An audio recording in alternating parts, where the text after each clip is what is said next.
എല്ലാവർക്കും നമസ്കാരം. ഇതാണ് ആൺകപ്പളം. നിങ്ങൾ ആൺകപ്പളം എന്ന് പറഞ്ഞ് കണ്ടിട്ടുണ്ടോ? ആൺകപ്പളം, പപ്പായ, ആൺവർക്കത്തിൽപ്പെട്ട ആൺകപ്പളമാണിത്. ഇതിൻ്റെ പൂ ഇങ്ങനെ നീണ്ടാണ് വരുന്നത്. ഇതിൻ്റെ പൂവൊക്കെ പറിച്ച് കറി വയ്ക്കുന്ന ആൾക്കാരൊക്കെ ഉണ്ട്. ഈ പൂ പറിച്ചൊക്കെ കറി വയ്ക്കും. ഇത് ആൺകപ്പളമാണ്.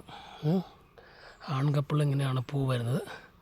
അതിൻ്റെ പൂ ഇങ്ങനെ നീണ്ട് കിടക്കും. കണ്ടോ? ഇതിൻ്റെ ഞെട്ടിന് ഭയങ്കര നീളമാണ്. അപ്പോൾ ഇത് പൂവിന് കപ്പളങ്ങയായിട്ട്. അപ്പോൾ ഇതാണ് ആൺകപ്പളം. ഓക്കെ. അപ്പോൾ ഈ ഞെട്ടയിലാണ് കപ്പളങ്ങ എങ്ങനെ ഉണ്ടായി തൂങ്ങി കിടക്കും. അതിൻ്റെ ഞെട്ട് വലിയ ഞെട്ടാണ്. അപ്പം ഇതാണ് പെൺകപ്പളം. കണ്ടോ? ഇത് പെൺകപ്പളമാണ്. നമ്മൾ സാധാരണ ഈ കറിയൊക്കെ വെച്ച് തരുന്ന കപ്പളങ്ങ പറിക്കണ ഇത് പെൺകപ്പളമാണ്. ഇത് ആൺകപ്പളമാണ്. ഇതിൻ്റെ പൂവൊക്കെ നിറയുണ്ട്. അപ്പോൾ എന്തായാലും ഞാനിത് കണ്ടപ്പോൾ ഒരു ആൺകപ്പളത്തിൻ്റെ വീഡിയോ ഉണ്ടാക്കിയേക്കെന്ന് കരുതി. ഓക്കെ.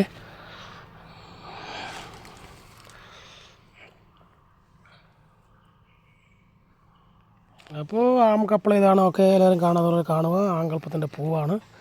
ഇതിൻ്റെ പൂവിനാണ് ഞെട്ടിന് നല്ല നീളമാണ്. ഇതിൽ കപ്പളങ്ങ ഉണ്ടായത് ഇങ്ങനെ തൂങ്ങി കിടക്കും. കപ്പളങ്ങ അല്ല ഇതിലിങ്ങനെ തൂങ്ങിയാകണേ. അപ്പോൾ എൻ്റെ വീഡിയോ ലൈക്ക് ഷെയർ ചെയ്യുക. ബൈ.